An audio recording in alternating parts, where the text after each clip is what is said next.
How's it going, everyone? Data here, and welcome back to the Seattle Kraken franchise mode, episode number 15, heading into the second part of year number 4, the 2024-25 regular season. In the last one, we went through the preseason and started off the first 12 games of the regular season, going 8-2-2, a fantastic record here for the team. We have 22 points in 12 games, goal per game average for the $11 million man Nate MacKinnon, now in his second season here in Seattle. Matty Beniers, Jaden Schwartz, captain Vladimir Tarasenko, rookie Isaiah Marco, all over a point per game. Ethan Bear out of nowhere is almost at a point per game with 11 and 12. Trocheck, Palat, even Mason, Shaw, and down the list we go. It's been good performances from the whole team. Goaltending's been coming as well. The rookie Peyton Willm is 5-2-1. We are having a bit of not an issue, but just, having a bit of a jostling for who's going to be the backup between Philip Gustafsson and Ben Bishop. Philip Gustafsson seeming to hold that role at the moment with better numbers through his 3 appearances. But just to say, goaltending is not giving us as much of a headache as it was at the end of last season in the playoffs, which was definitely another story. But in the last one, our biggest question was, heading into what could be the entirety of the season, I'm not sure if this season will be broken into 2 parts, meaning that we go from this point now to the all the way to the end of game 82, or if there'll be a third part, maybe if we pause at the trade deadline, depends how things are going. The biggest question is, what's up with this third line? More specifically, what's up with Jared McCann? He had a tough season, his third year in Seattle last year, a downgrade of 39 points from his usual high 40s. He was a negative 20, and in the playoffs, he had 7 points, cool, in 13 games, but a negative 1. Not a huge deal. 7 points, negative 1, he started to turn things around. I was hopeful. Then at the start of the season so far, he has 1 goal in 12 games with 3 points and is a negative 4. This third line has just been getting cursed. We need good growth for Ryan Suzuki. We don't want to bury Andre Palat. We need someone better for the two-way game of the third line. And as well, we need some better penalty kill because we are, I think, we're in the bottom 10. I forget exactly where, but we're in the bottom 10 of the NHL for penalty kill in the mid 70%. Jared McCann has not been helping on either front. So there are a few options in the last one of who we could acquire going through the trade blocks, and that is where all of you assistant GMs came in the comments. Starting off first, though, I love this comment here from Braden. Great video as always, but what a memorable Game 2 against the Rivals, the second game of the regular season. We had a 3-0 comeback, 2 rookie goals, a rookie's first W after that rough 1-0 loss in his debut, and the star player getting the tying goal and the OT winner. It had everything you could want. Iconic. Thanks a lot, Braden. It really had everything. That was a fun one. Getting into the suggestions now. Grievous, great preseason. First few things first. Willm on film, the movie star owning the Kraken crease. Ben Bishop is not impressing enough. Trade for a potential draft pick with some other of the remaining spares could be in order. Second, third line desperately needs an upgraded center. If McCann is able to command value, he goes. If this team is looking to become a playoff contender, they need someone young to fill a role, or an aging player with some X factors who can fill the place of a leader. 3, while Hayden Fleury was not bad, he wasn't enough. We're talking about defense as well. Him packaged with someone else will earn you many things, and any nothing prospects should be packaged in trades for picks that are flippable. Good luck, and go Kraken. Thank you, Grievous. So getting into the defense here, we had a surprise out of camp. That was the preseason surprise, the biggest one, I would think, last episode. David Jiricek, 20 years of age, the 4th overall pick in 2022, 78 overall. He has surprised, 5 points and a +10 in 12 games, playing with Ryan Pulock on the top pair, which has bumped Hayden Fleury out of a spot. But the question is, should Hayden Fleury be out of that spot? Maybe Jake Bean should be gone altogether, as Keandre Miller, Ethan Bear especially, have taken that more offensive role that Bean was supposed to have, but in the last couple of years hasn't really done. Yes, 30 points is great, but for a guy who had such good potential at the age of 23 when we got him, he hasn't grown beyond the 83 overall ever. So 4 points is great in 12 games, and he's on pace for a point every third game, but it's still not quite what we wanted from him, and he's taking up 4.375 just to play on the third pair right now. Moving now to Kevin's comments, says, "Hey Data, first I really love this concept. I'm a new subscriber. Well, couldn't be happier to have you, my friend. Goalie situation, right now Willm has to be kept as the starter. He's the future. He has to grow. Looks good. No problem. Then there's Gus and Bishop. I think Gus has proven he's a good goalie and he's young. Look to make him part of the future strong tandem of Willm and Gus. He probably earned his spot, so Bishop is the question. That I would agree. It's not really is Bishop going to be the backup? I think the question is more, are we keeping Bishop as the third option, or are we just kind of looking to ship him out since we have Caden Primo in the system?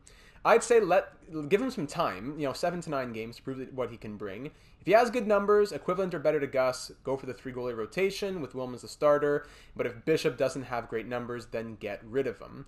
On that third line, the third line is looking really bad. Right now, there are some interesting names on the blocks. You got Matt Zuccarello. There is Chandler Stevenson. He doesn't have that much value, so obviously depends on what Washington's looking for. Could try to throw in McCann, see how the numbers work out. And sorry if my English isn't perfect. Again, love the content. I think the English is fantastic, and thank you for leaving that comment, Kevin. Some more Chandler Stevenson love coming from Landon, who says, I think it's time to move on from McCann. He's not been putting up points, and it's a bad plus-minus. I would suggest going after a good two-way forward like Chandler Stevenson or Adam Lowry. I think everyone can kind of agree that McCann has to go. Apo says, great video, but have to agree with a few guys here. I think it's time to move on from McCann. He just doesn't have the place in the NHL roster. Scott thinks that Gus has cemented himself behind Willm, but was going to say, if they're pretty even, there's always the option of going for the three-headed monster in the crease. Also agrees with everybody else, McCann is expendable at this point and may straight up be a liability, especially if we go after someone like Chandler Stevenson. I wouldn't trade Fleury yet, even though we have Jiricek. We need a reliable 7th D-man. He also doesn't necessarily agree with, there was a comment in Discord server about not going after Nick Backstrom because he's a Caps lifer, but he does agree that going after Backstrom wouldn't be the priority. Our real issues are the bottom 6 and penalty kill. Two-way forward or grinder, not really aging superstar playmaker. So thanks for those thoughts, Scott. Ryan says that he is by no means a franchise mode master, but hey, that's not what we're looking for here. I pay you all to be assistant general managers. That's okay. McCann shouldn't be on the penalty kill. He's good for chemistry, but his stats aren't making him sound like a defensive juggernaut. Could be part of the penalty kill woes. Love Jiricek, and I think he needs to stay in the NHL unless the stats really take a turn for the worse. I think McCann should not be taken off the penalty, not only be taken off the penalty kill, but taken off the team. Trade him while his value is high, in my opinion. Palat also really deserves better from his line mates, especially at the rate that he is producing. Bishop's been a good and solid third goalie option, especially for the playoffs, as he has more poise than the younger guys, but I think Gus and Willm will tear it up in the regular season. Love your stuff. Keep it coming, dude. Thanks a lot, Ryan. I won't go through every single comment that was left, but it is definitely a common trend here that Jared McCann is the odd man out. Moving over to the Discord server here, Sully Pat says, a couple of Willm bits. Please change his jersey number to 20, like all Seattle Peytons should wear. Agreed. I will get on that. Number 2, Grant Fuhr was drafted 8th overall in 1981, so Willm, drafted at 22, still would not be the earliest drafted black goalie. I thought he was because Malcolm Subban was drafted 24th. Totally forgot about Grant Fuhr at 8. Next, why is Jake Bean still around? He's making over $4 million to be your worst defenseman. If I remember correctly, you can have all +2s on defense with Fleury and Chalowski as the third pair. That is true. Bean has a decent amount of value, and Jeremy Lauzon makes a dandy 7th D-man. I would scout Stevenson again. His third line fit is with the previous coach. Could be a fine option. Ditto for Danault and Pius Suter. Both have some term on their deals. If either fit the third line, could be a solid upgrade from McCann. Maybe no trading with Detroit. They're a team that has almost everyone on their block, but are second place in the league. So it makes sense to not really go after those players.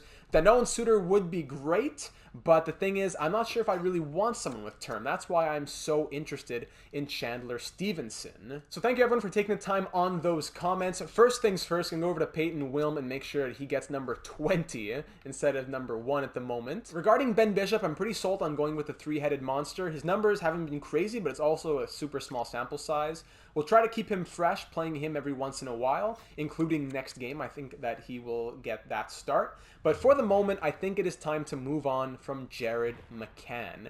So when we go and look at the Pro Scout report on Chandler Stevenson, it says he fits the third line according to our last head coach, not this head coach. But the thing is, I'm not sure if it really matters, in my opinion. I'm not really looking for the third line to get a +3 chemistry. I'm looking for the third line to just perform better. So even if he doesn't fit at all and the line stays at a 0, or even -1 would be tough, but even if it's still at 0, I'm still happy with going after Chandler Stevenson. So I'm going to see what the Capitals would think here. Here's Jared McCann, a player with term and overall, and he's proven himself before. I'm going to take your expiring Chandler Stevenson, who you have on the block. You're 7-4-2 right now, so you definitely want a player who is valuable, and Jared McCann is that at an 84 overall. I don't think a third-round pick would get it. I think that's too much. I'm asking too much. But let me see what the Capitals say to Jared McCann for Chandler Stevenson and a third-round pick in this year's draft. Trade rejected, pretty far off in value, to be honest. But I don't think it's that far off, if I'm being honest. So let me see what a couple of fourth-round picks would say instead. Still not quite there. So how about fourth and a seventh then? This time 8. Trade accepted. We believe this transaction will contribute to our success here in Washington, so we are accepting your trade offer. Jared McCann, one of the original Seattle Kraken, thank you for your service, my friend. Chandler Stevenson, welcome to the Team Bello. Let's suit you up, let's get you in the lineup, and let's see what your fit is like here. I really hope that it's just a decent fit. Even though we didn't take the time to scout him, I don't think it's super necessary. I'm just hoping at the very least for a 0 on that line because it'll help defensively if nothing else. So Chandler Stevenson does give it a 0, and hey, he has a good fit. Yes, he has a very good third line fit. So what's holding it back now is Ryan Suzuki and Andre Palat. If I bring Mason Shaw, it doesn't work. If I swap Palat and Schwartz, it doesn't help there either. So, hey, we'll take the 0. And on the penalty kill, he gives it a +1. So we'll go Trocheck, Stevenson, Miller, Pulak on the first unit, Beniers, Lynn, Chalowski, Bear on the second unit, and we'll see if that improves anything. Ryan Suzuki right now, we'll keep note, Ryan Suzuki, 2 goals, 1 assist, -5. Andre Palat, 3 goals, 4 assists, -4. So we'll see how the team improves now with Chandler Stevenson in the lineup. We'll also take a look at the penalty kill percentage, which is at 75.9%. So keep those numbers in mind. Let's start simulating and moving forward in this season. I don't think there's anything else to touch. This team is 8-2-2. We are absolutely rolling. Let's hope that just little tweak there in the bottom 6 is exactly what this team needed. Peyton Willm, let's get him to number 20, as all Seattle Peytons should be. Chandler Stevenson is currently number 20, so what I'm going to do is give Willm number 20. Chandler Stevenson has worn 20 with Vegas and 18 with Washington. So what I'm just going to go ahead and do is make him 81, the inverse of 18, which is what a lot of players often do. So Stevenson 81 and Willm will be number 20. Moving on forward now, that's all taken care of. Let's simulate Ben Bishop between the pipes. Give him a little tune-up game here before he takes a little bit of time on the bench against the 4-8-0 Calgary Flames. We're 7-1-2 in our last 10. Goal a game for Nate McKinnon. Let's do it here. First period, 1-1. Vinny Trocheck opens up the scoring, and Zubi scores on Bishop. Second period, another goal apiece. Ryan Pulak shorthanded, and then Sean Monahan shorthanded. Interesting. So that's probably a weird stat. I wonder how many periods in NHL history have a shorthanded goal from each team, and even within like 6 minutes of each other. So 2-2 game now, heading into the third period, almost doubling Calgary's shots. Power play for the Flames, but Trocheck scores our second shorthanded goal of the night, and his second goal of the night himself. 3-2 Seattle. We have the 1-goal lead, and Dylan Gambrell on that fourth line extends it to 2 with under 10 to go. Will that be enough with 5 minutes left? Now shots are 38-22, and Vinny Trocheck with a shorthanded. No, Dylan Gambrell possibly with a winner. Reinhart scores late, and there it is. Sam Reinhart pushing late. But Dylan Gambrell ends up getting the game-winning goal. 4-3 the final. First star, Vinny Trocheck with 2 goals and assists, and Chandler Stevenson in his Seattle Kraken debut at home in front of the new fans scores 2 assists, and a goal from Dylan Gambrell gets him third star. Chandler Stevenson has played for the 2 newest NHL franchises in now Vegas and Seattle. 9-2-2 are the Kraken. I'm going to change things up now where it's going to be back to Willm starting and Gus backing him up. 3 goals and 27 shots wasn't horrible, but we know that Ben Bishop is on the final few appearances of his career as a Kraken most likely, but don't need to think about that. Peyton Willm's going to be back between the pipes with Gus backing him up. So now let's get a little bit of calendar simulation done. I'm still on manual goalies, as if I do auto-rotate, it's going to split the starts between Willm and Gus, but I want Willm to be getting the majority at the moment, so I got to keep track of that myself.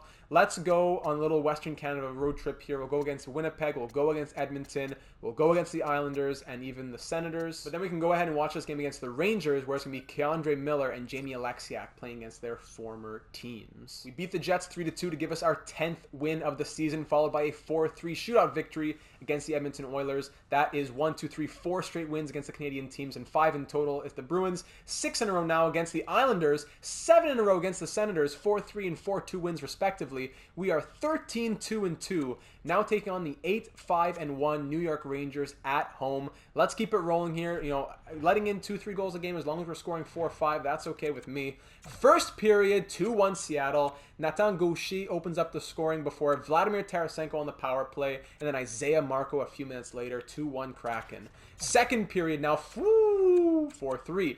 Zibanejad scores twice in about 4.5 minutes. Vitaly Kravtsov gives the 4-2 lead to the Rangers, but our alternate captain, the $11 million man, Nate McKinnon, stops the bleeding. We're down by 1, 4-3 Rangers. Shots pretty much tied heading into the third period here. Let's see who wants to step up and try to tie this game up. I'm looking at these. Hold on, power play opportunity, and it's Adam Fox short-handed, a defenseman in deep, and Lafreniere then scores on the power play. The special teams falling apart.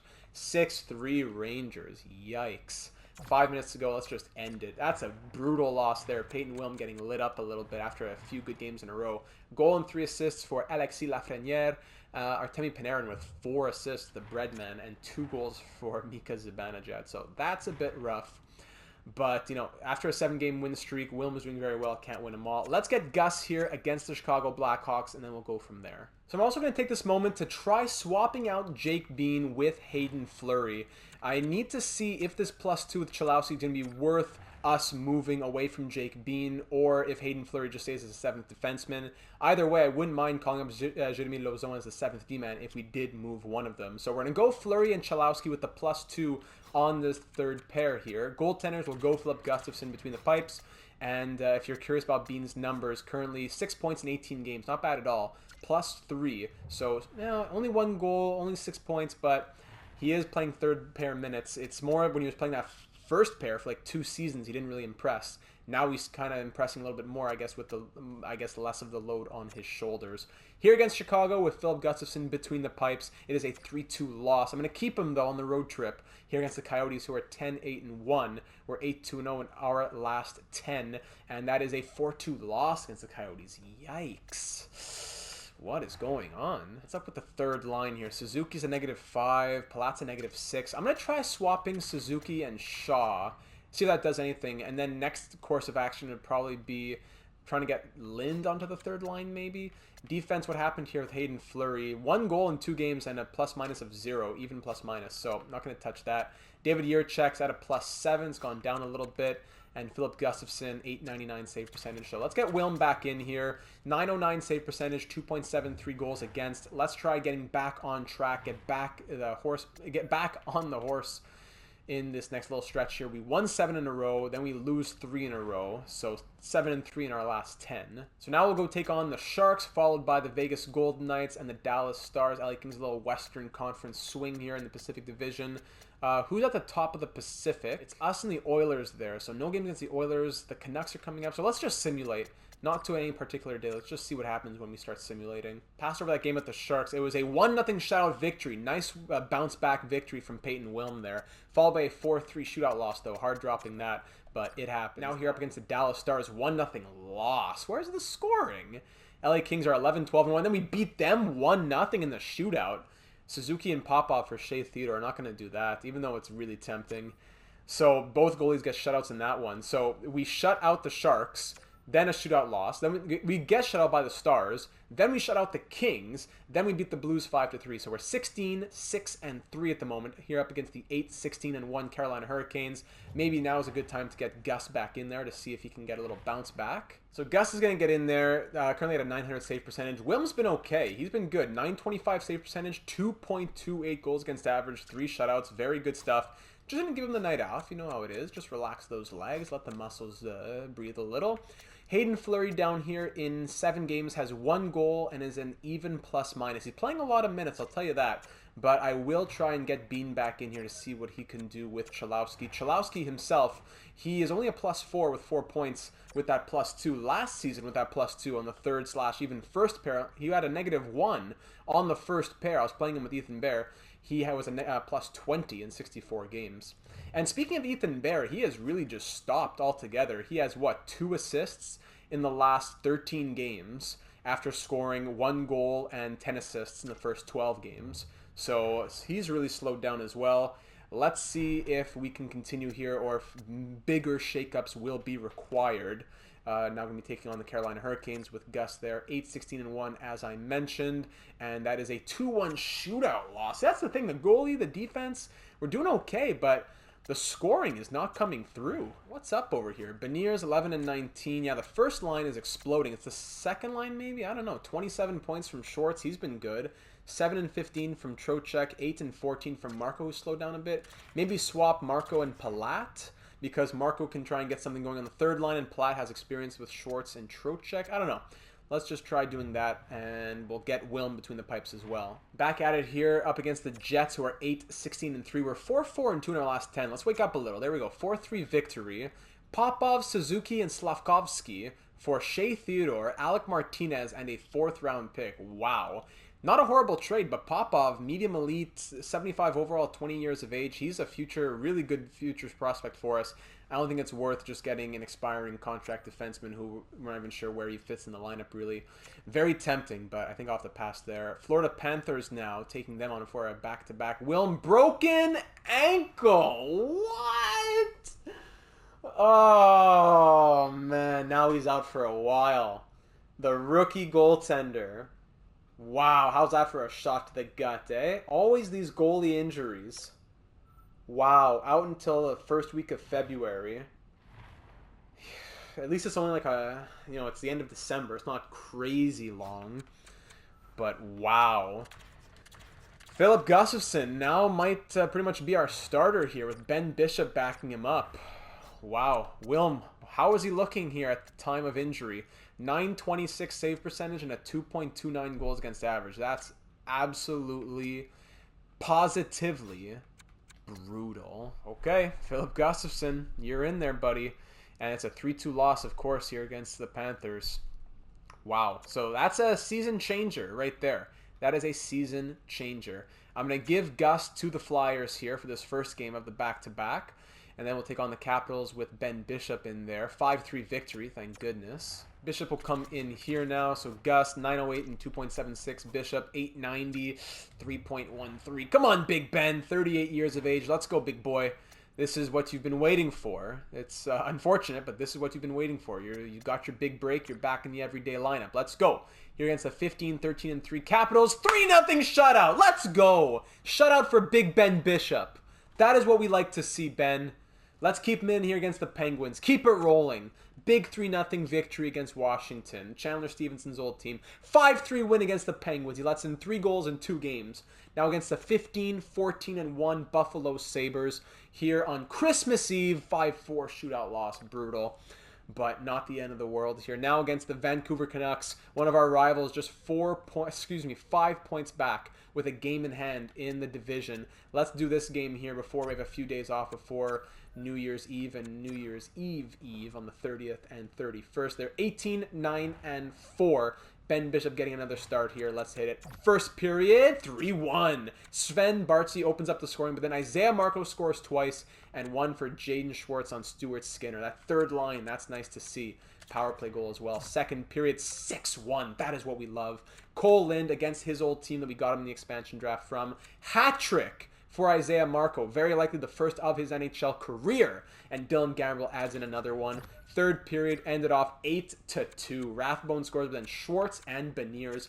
2 from Schwartz, 3 from Marco. That's what we love against a big division rival. 3 from Marco, 2 from Schwartz, like I said. And third star goes to Matty Beniers with a goal and an assist. How's that for some scoring? Man, 46-33 for Nate McKinnon. We're going to keep Ben in here. I'm going to go Gus against the Predators, then Ben against the Canucks. So here's Gus's game at home against the 12-15-4 Nashville Predators before we go on the road to Vancouver on New Year's Eve. 8-2 loss. Well, Philip Gustafson, I hope that you got yourself a little pillow, a little blanket, and you have a nice long sleep on the bench. Goodbye. What in the world was that? 8-2 against a below 500 team. Blame the defense too, not just Gus, but come on. We're going to take a little moment to pause after the new year here. Let's just get to January 1st here against the Canucks, and it's a 5-2 victory. Thank goodness. So through 35 games, let's take a quick pause here for a moment. We're almost at the halfway point, now into the 2025 calendar year. We are 22-8-5. We sit atop the Pacific Division. We have 3 games in hand on the Oilers, who are in second place, which is nice as well. How is the penalty kill is what we want to know after a nice 20-plus game sample. How is the penalty kill? Power play has gone down to 16%, and the penalty kill has gone up to 80.2%. Still room to grow, but up to 80.2. In the entire NHL, I keep forgetting that it's alphabetical now. In the entire NHL, we sit second, just behind the Detroit Red Wings, who are 1 point above us. We are better offensively, but they're just a bit better defensively. Points-wise here, Nate McKinnon, 48-35. Beniers, Tarasenko, also above a point per game, looking great. Jane Schwartz, 33-35. Love to see it. Vinny Trocheck, 30-35. Isaiah Marco, who, by the way, now up to an 87 overall, listed as a first-line forward, so I think I definitely have to take him off that third line now. 28 points in 35 games. Andre Palat, 21-35. Slowing down, but still very nice. Chandler Stevenson, 17-36. With us, he has scored 9 points in 23 games, so only 1 more point than he had with Washington in 10 more games. Not ideal, but obviously a smaller role, I think. He was playing 3 more minutes a night with the Capitals, so keep that in mind, but still. Hasn't been amazing, but as long as he's doing that two-way job we asked for. Ethan Bear, 15 points in 35 games. He's scored, 4 points in 23 games? Is that it? I don't know. He's slowing down. Mason Shaw, 15-35. He's a playmaker, that's for sure. Cole Lind with 11-35. Keandre Miller, plus 21 with 11 points. Dylan Gambrell has 6 goals, 9 points. Ryan Pulock, 9 and a plus 14. Suzuki, 9 points, -6. I'm a bit disappointed in Ryan Suzuki here. Jake Bean, 8 points and a plus 3 in 28 games. Yurchek, 7 points and a plus 9. Chalowski, 6 and a plus 7. Hayden Fleury, 1 point, even plus minus in 7 games. Goaltending here, Bishop is 8-0-1 with 1 shutout. 906 save percentage, 2.56 goals against, so he's going to be the starter for the foreseeable future here, while Willm is out, who is 12-4-2 with 3 shutouts. So Ben Bishop, keep it up, my man. Gus, 2-5-2 and faltering with probably the biggest opportunity of his career to be a starting goalie, and he hasn't looked great. Although things are still going well, there is room for improvement, so I'm going to spice up the lines a little bit. And just, I don't know, let's do like a 10-game sample with lines like this. So here we go. I know it's -1s in the bottom 6, but bear with me here. Let's try getting Suzuki doing something with Palat, as well as Cole Lind, who's been really doing well this season and last season on the 4th line. 11 points. Let's see if he can score with some playmaking from Ryan Suzuki. Shaw, let's go Stevenson and Gambrell on the 4th line. More to facilitate the 3rd line than to try and get the 4th line going, because the 4th line has been good. Marco back to the 2nd line as an 87 overall with the +2. Defense, let's make the 1st and 2nd pairs swap. We'll go Miller Bear on the top pair, has a 0, but Yurchek Pulock on the 2nd pair gets a +3. 3rd pair, Fleury Chalowski with the +2. Try that out again. Special teams now. We were going +1 and I think -1 on the power play units. If we add Yurchek and take out Jake Bean / Hayden Fleury, it gives that unit a +5. And the 2nd unit, if we take out Mason Shaw and put Chandler Stevenson, it makes it a 0. So we're going to try that for the power play. All the other special teams will stay the same. Ben Bishop between the pipes. Let's keep on simulating here in the 2022 calendar year. Oh, and on the trade block, we'll keep Bean, Fleury, and Appleton. Appleton, 81 overalls, down in the minors. I really want him to do something elsewhere. He's making $2 million. At the very least, we'll trade him for a draft pick at the deadline if we have to, because I don't want to just lose him for nothing. He's a good player. Let's get into the calendar now. Let's do a couple of weeks of simulation after this game against the Sharks and see how Ben Bishop does between the pipes in the year 2025. Starts off with a 3-2 victory. There we go. Against the Vegas Golden Knights, followed by a 6-5 victory. Very nice. Against the Colorado Avalanche. Letting in too many goals, but at least when the defense falters, we're scoring. 6 goals in that one. Unfortunate 4-3 loss against the Arizona Coyotes there. Injured abdominal strain for Chandler Stevenson. He's out for about 3 weeks. Not ideal, but that does mean Brandon Tanev can just slot in, which is not a big deal. Tanev can play 4th line minutes, and on the power play, I'll swap somebody else in. Let's give Ryan Suzuki a little bit of time up there. Why not? Why not? Let's see what he can do with that opportunity. The player's got to take these opportunities and run with them. Calendar is always weird when you come back from changing lines, so now you got to pause the sim, restart the sim. 4-3 victory against the Capitals, but then we get shut out 4-0 against the Minnesota Wild. Detroit Red Wings coming up here, top team in the NHL. We beat them 7-2! I'm not sure if they're still the top team in the NHL, but they were a couple of weeks ago. How about that? 26-10-5 now are the Kraken.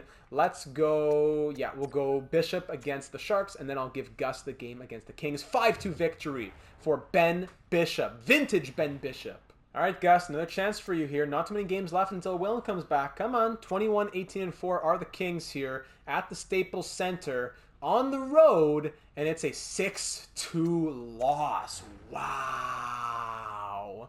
Wow, what is going on? Gussie, baby. You have an .875 save percentage with 2 wins in 13 appearances. What is going on, buddy? Wow.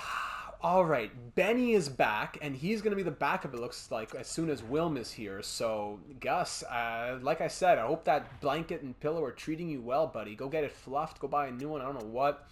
Maybe I'll give Bishop both of the games here in the back-to-back, but first let's see how the games go against the Blue Jackets and the Maple Leafs coming up here. Central Scouting is done. We'll update that soon. Maloney in a second for Drew Doughty. Wow, in a 5th.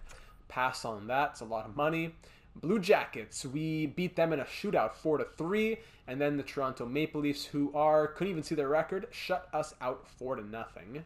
Broken leg for Wyatt Wiley, tough, down on the AHL squad, so switch him up. And now Chandler Stevenson fully healed and ready to go here against the New Jersey Devils. So Tanev will come out of the lineup. He had 1 assist and was a -1 in 6 games played here in his final season, most likely with the Seattle Kraken. Ryan Suzuki, how did you do on the power play? Did you do anything? He had 1 power play point. Well done. He's a -13. That third line, the third line curse, colon even -1. So Suzuki, I'm going to swap you back up with Mason Shaw. I'll keep the rest of the lineup as is, but Suzuki has not been impressing me whatsoever. Defense, +22, +20 for the top pair. +3, +9. Yurchek's been slipping. And third pair, 4 points, even ± for Fleury. 8 points, +7 for Chalowski. I don't know. Maybe Yurchek moves down to the third pair, back to the AHL. I don't. You know what? Let's go like this: Chalowski, Pulak, and Yurchek, Fleury. Let's try that. Goaltending stays with Ben Bishop, and yeah, Willm still injured. Bean and Tanev are the scratches. I'm going to keep rolling with Bishop. I don't feel like going to Gus. He has not shown me anything with 2 wins and 12 appearances. On the road against New Jersey, it's a 5-2 loss, but then a bounce-back 3-0 shutout victory for Ben Bishop. We'll take it. Peyton Willm, fully healed. Very nice. Let's just sim through the game against the Tampa Bay Lightning. We beat them 3-1. Now against the 22-5 Buffalo Sabres, I'm going to do Willm against Buffalo. And Montreal is also an easy, quote-unquote, on paper team. So I'll give Willm to the Sabres who are 20-22-5. They're 2-5-3 in their last 10 as a nice little, dip your feet, welcome back game. And if he does well, I'll also give him Montreal. If he needs more time, maybe we'll go to Bishop. We'll see. But regardless, Gus, see you later. Send me a postcard. And yeah, Ben Bishop in all that time. 905 save percentage, 2.79 goals against, 2 shutouts, and a record of 15-4-1. Well done, big boy. Definitely a certified bellow in the Data 782 universe between this series and the NHL 21 Minnesota series at KeyBank Center here in Buffalo. The 1st of February 2025. It's a 4-2 loss. But then the flip side of that is, do we go with him again? But now then he's going to be now. You know what? I'm going to go back to Bishop. You would think, okay, now let's give Willm another game to really start letting him heat up. But now we have the Olympic break or whatever you want to call it in 2025. I don't know if the calendar is exact to the future or what it is, all-star break. He's going to cool down during that time anyway. So let's go back to Bishop and just try to get the win here at home against the 18-28-3 Canadiens Montréal, who are 4-6-0 in their last 10. They beat us 4-3. Yikes. We're 5-5-0 in our last 10 headed into this little break, but 30-15-5 is the overall record. Little break now is only like a week and a half or so, so that's definitely for the All-Star game, I would think. I'm going to take the moment to update the scouting, and then we'll come back with this back-to-back against Dallas and Nashville. Now at American Airlines Center, scouting is done, February 14th. It's Valentine's Day here in 2025. Ben Bishop, show us some love against your old team and get us this win against a team that has a very similar record to ours, and it's a 6-2 victory after that little All-Star break. Love to see it. Now 20, 26, and 6 are the Predators, and Peyton Willm will get the start. Bishop's been fantastic. I really want Willm to get as many games as possible, but if it comes down to winning games or just giving Peyton Willm experience, I think Ben Bishop would be the one getting the edge here. But again, he was definitely the better goaltender through those first 20 games or whatever before he got injured. So let's try and help him recapture some of that magic here back at home in front of the home fans at Climate Pledge Arena. It's a 4-2 victory. Very nice. Let's hope that this is the beginning of something special. We'll give him some games as we head into the calendar here. We'll give him the Ducks and then the Panthers, and then we'll see what happens here against Vegas, as that's going to be a divisional matchup. We're 32-15-5 here in the middle of February. 6-3 victory against the Pacific rival Anaheim Ducks, who want to trade us Josh Mahura, a 4th and a 5th for Matejchuk. I'm going to turn that down. 4-2 loss against the Predators. So I'm going to go back to Bishop against the Vegas Golden Knights, and then we're going to go Willm against the Bruins, Hurricanes, and Canadiens, and Bishop against the Blue Jackets. In Vegas here at T-Mobile Arena, Vegas, a very close team in the standings here. 5-2 victory. Very nice from Peyton Willm. Let's keep it rolling here against the Bruins, Hurricanes, and Canadiens. Nice little stretch of 4 games should be exactly what Peyton Willm needed. 4-3 win against the Bruins. 3-2 win against the Hurricanes. That is now 3 wins in a row for the team and for Willm on film. 3-2 shootout loss tough against the Canadiens, who continue to beat us despite being one of the worst teams in the NHL.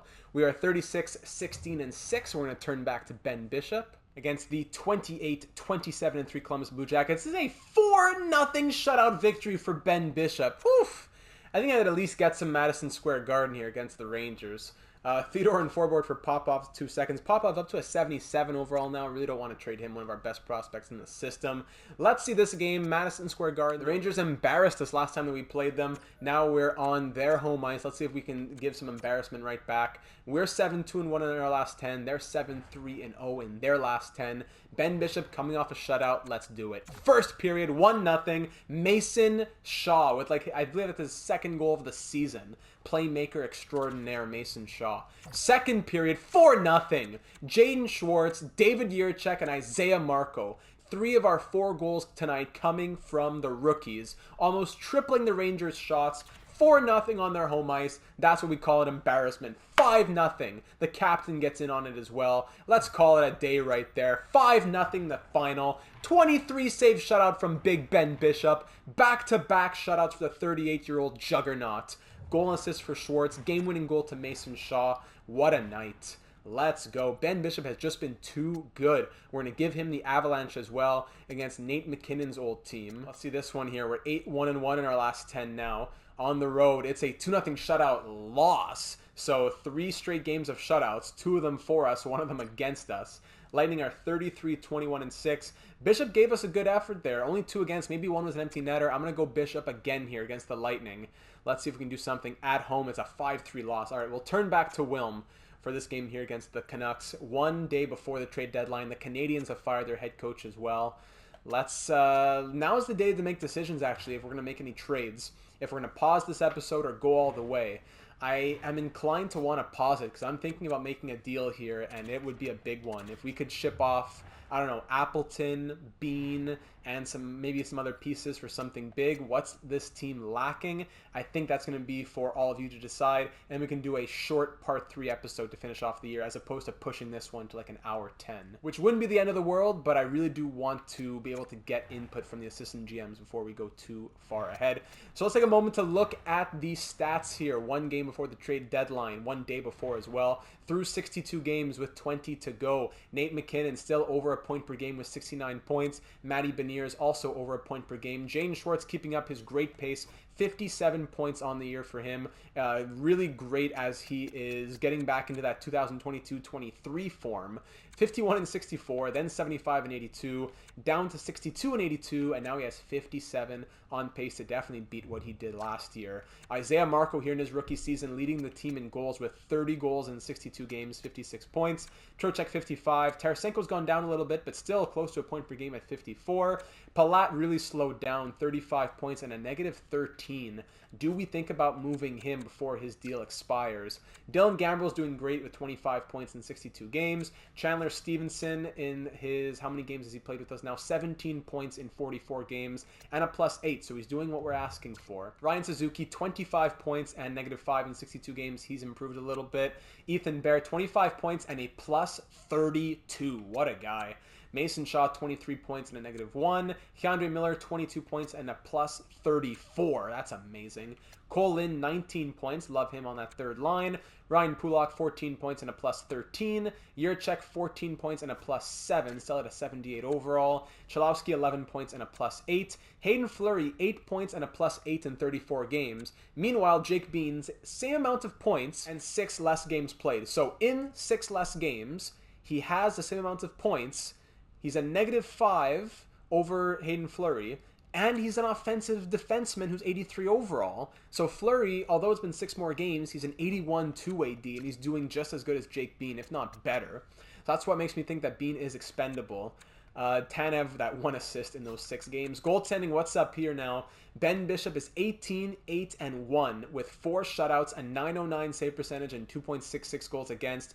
Peyton Willm is 17, 6, and 3 with 3 shutouts, .920 save percentage, 2.41 goals against. He'll get the next game against Vancouver, and he's still, I would count him as the starter officially on the depth chart. Gustafsson, 3, 6, and 2, 883 save percentage, 2 years left. I don't know if we're going to keep him next year.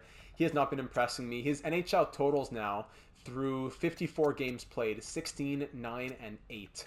903 save percentage, 2.96 goals against average. Hasn't been super impressive. Aside from those 6 games he played when he first got here, now he has played 28 games in Seattle with a record of 8, 12, and 3. 8, 12, and 3 since we got him to end off the 2023 season.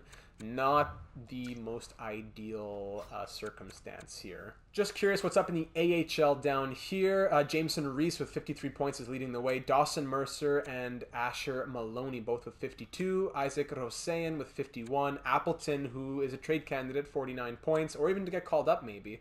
Barry Boulet, 41. Heiskanen, 22 goals and 36 points. Looking at the standings, we are first in the Pacific by a little bit. We have a 6-point cushion over the Canucks, so it's a big game coming up against them. Our goals for and goals against is looking okay, and power play has increased a little bit from 16 now to 17.3, and the penalty kill increased by 0.2. It's now at 80.4. In relation to the entire NHL, though, we are in first place. The Flyers have 1 game in hand, but we are 3 points ahead of them. Number 1 team in the NHL here at the trade deadline of year number 4. That's a good accomplishment. I will take that. But the power play of 17.3%, I believe, has us at 9th in the NHL. Not too shabby to have the 9th best power play. But the penalty kill, on the other hand, 1, 2, 3, 4, 5th worst at 80.4. Definitely improved from the 75.9, I think. But 80.4 is still 5th worst in the league. Maybe Cole Lind comes off. He's been good, but maybe he comes off. Maybe Nate McKinnon gets added to it. Just the higher overall might help. So let me know your thoughts on the special teams. Last thing to do before we wrap this one up is check out the trade blocks around the NHL. If there's any type of trade that we're going to do, because we do have the trade value, the question is, what position are we targeting? Doesn't necessarily have to be someone on the block, but it's always easier to acquire someone who is on the block. So here are the options, sorting by overall. Warren Fogle, whatever you want to call him, Troy Terry, Josh Mahura, Nick Bugstad, Kevin Shattenkirk, John Merrill. A lot of expiring deals on the block for the Anaheim Ducks. Unfortunately, we don't really have enough time to scout them, but if the scouts have been in their division, we would know about them. So yeah, for example, we do know about the Ducks here because our scouts have been there. 4th line for Fogle, 2nd line for Troy Terry, deep pairing 3 for Mahura, and so forth. Arizona Coyotes, Raquel, Yarncrow, JVR, Eberle, Howla, Vatanen, Letang, and Wheeler. Whew, all on the block. Big names at the deadline. They come out at the deadline. Bruins have some prospects. Buffalo Sabres, prospects. Flames, Shillington, Kasha, Rask, Fisher, and then some other names down there. Hurricanes, Janssen, Carter, Zuccarello. Blackhawks, Kubalik, Jenner, Foligno, Johnson, Janmark, Murphy, Grimaldi. Some on expiring deals, some not. Some prospects on the Avalanche. Blue Jackets, some prospects. Dallas Stars, John Klingberg, Esa Lindell, and Evgeny Sveshnikov.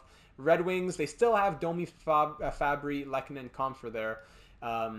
Their record is not best in the NHL anymore, obviously, but they're 32, 22, and 7, so I don't think that it would make much sense to go after any of those guys. I don't know, even if they're on expiring deals.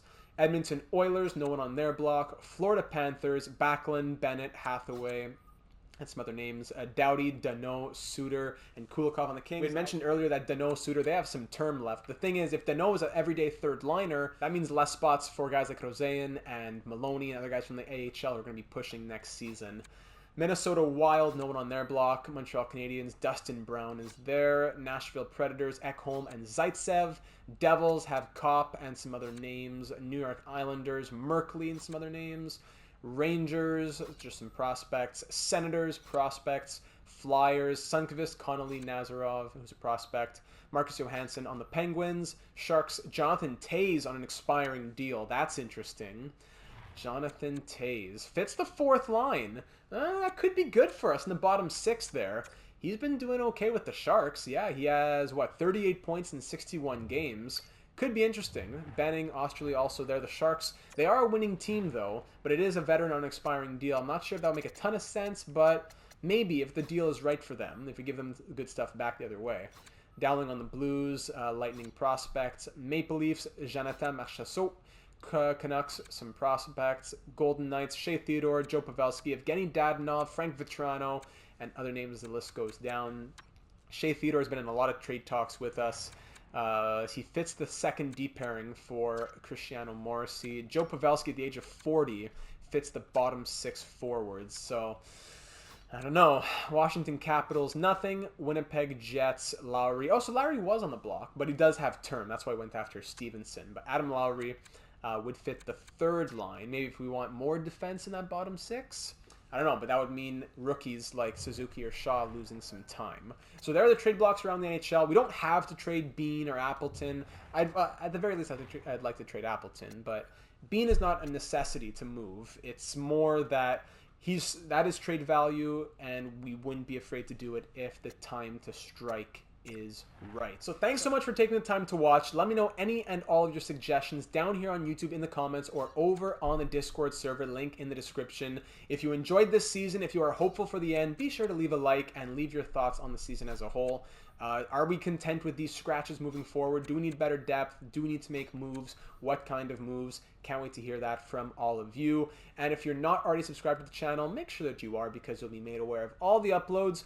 NHL 22 Seattle, our current NHL 07 Dynasty Mode series with the Atlanta Thrashers, as well as the new FIFA 22 career mode with Arsenal FC, and our ongoing Twitch series as well. Link in the description for the Twitch channel, F1, MLB The Show 21, and more. Things are looking up here in our fourth season with the Kraken. Very exciting time to be a Kraken fan. What are the moves that will get us deep into the postseason and not be another round 1 or 2 exit as we have gotten accustomed to the last couple of years? What is going to get us closer to that ultimate prize of Lord Stanley? So thanks again so much for taking the time to watch, and I will see you in the next one.